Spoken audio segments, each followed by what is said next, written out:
আজ আমাদের মেকালাক্সিগঞ্জে দ্বিতীয় দিন। আমরা চলেছি 4 কিলোমিটার দূরের দামোদর দেখতে।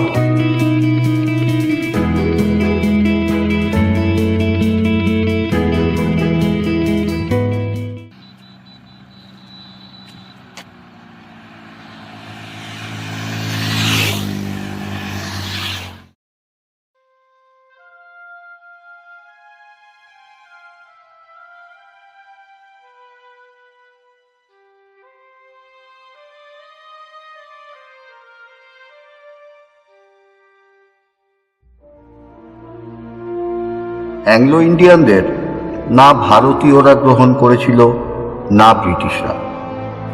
তাই তাদের জীবন খুব একটা সুখের ছিল না। দারিদ্র তাদের নিত্যসঙ্গী ছিল। তবু তারা ঘর করেছিল এই মেকালাক্সিগঞ্জে। কিন্তু কোনো এক অজ্ঞাত কারণে তারা এখান থেকে চলে যেতে থাকে বিশ্বযুদ্ধের পর থেকেই। কারণ জানা যায় না।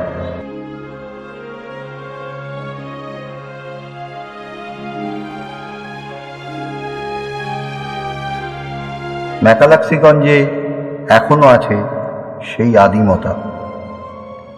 এখনো কুড়িঘর অ্যাংলো ইন্ডিয়ান রয়ে গেছে। মেকালাক্সিগঞ্জ মূলত 3টে আলাদা অঞ্চল নিয়ে তৈরি: লাকড়া, কঙ্কা আর হেসালং।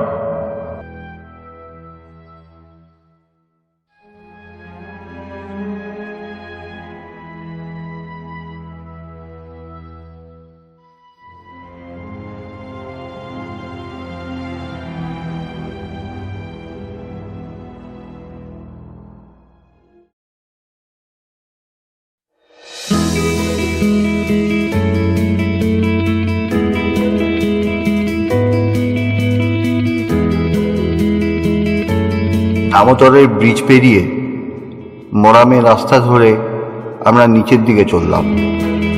দামোদর নদীর ধারে দূর থেকে ব্রিজটা দেখা যাচ্ছে। এখানে আমরাই একা, আমরা এবং আমরা, আর কেউ নেই।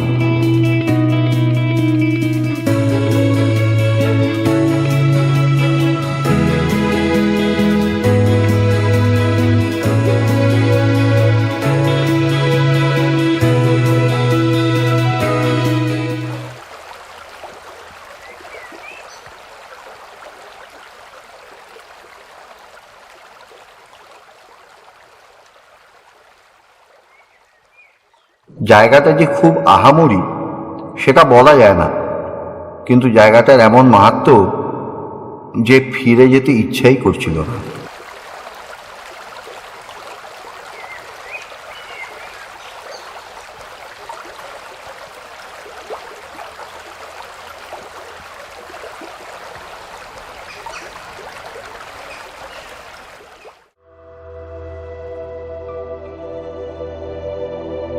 আমরা এসেছি মেকালাক্সিগঞ্জের হেসালং অঞ্চল।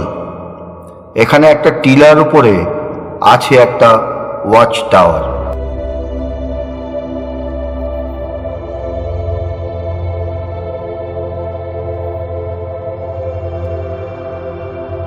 ওয়াচ টাওয়ার থেকে প্রকৃতি দেখতে দেখতে কিছু ইতিহাস আমরা জেনে নিই।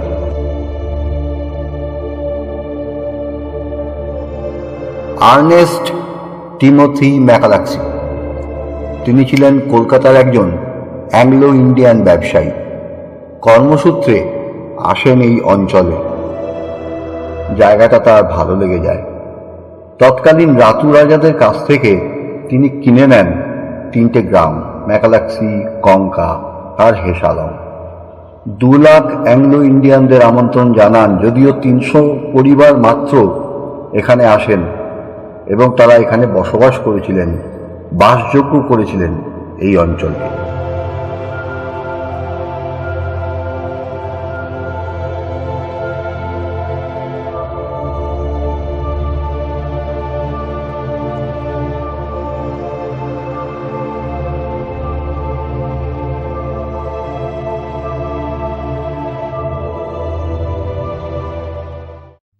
আমি একটু পুরো সমীক্ষাটা করে আসি। এই দোলনা আছে। অপর্ণা সেনের বাড়ি, যদিও এটা এখন অপর্ণা সেনের মালিকানাধীন নয়।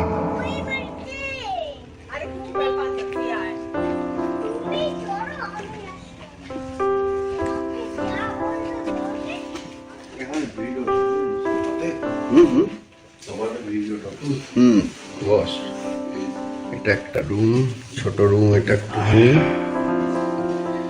এটা মাঝখানে পাওয়ারির জায়গা, পাওয়ারি বৈঠকখানা। এদিকে এই রুমটাও একটু ছোট, ঠিকঠাক।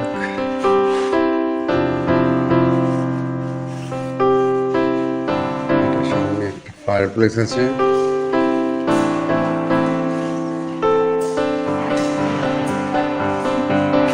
এই রুমটা একটু বড়। এখানে একটা কি আছে, বাথরুম, বাথরুম সুন্দর। এদিকে আর একটা রুম আছে।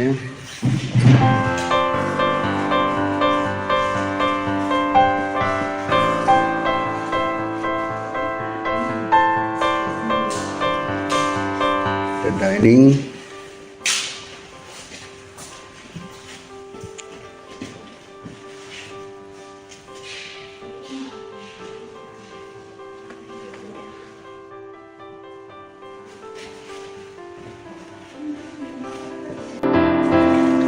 চল বুদ্ধদেব গুহর বাড়িটা দেখে আসি।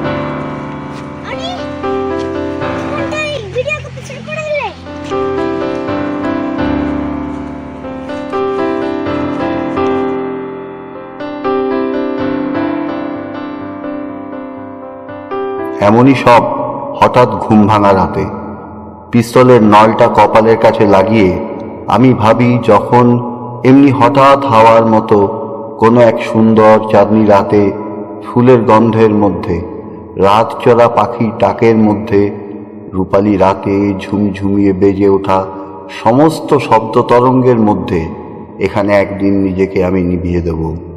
সেদিন এবং তারপর একজনও কি জানতে চাইবে কেন হঠাৎ নিভে গেলাম আমি?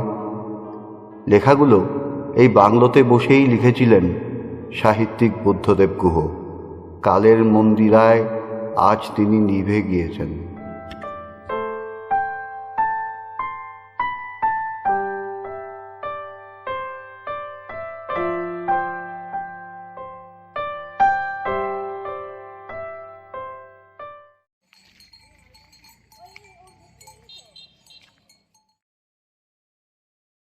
এই শান্ত ঢিলেঢালা জীবন, যেখানে 100 টাকা মাইনে পাওয়া লোককে সবাই মিলিয়নিয়ার ভাবে, যেখানে জীবন ধারণের জন্য প্রতি মুহূর্তে দৌড়াদৌড়ি নেই, অ্যাপয়েন্টমেন্ট নেই, কনফারেন্স নেই, যেখানে পথ চলতে ডিজেলের ধোঁয়া বুকের অবধি নিষ্পাপ শিশুদের বিষাক্ত করে না, যেখানে চাওয়া অল্প আর প্রাপ্তির আনন্দ অনেক, এমনি জায়গা কার না ভালো লাগে?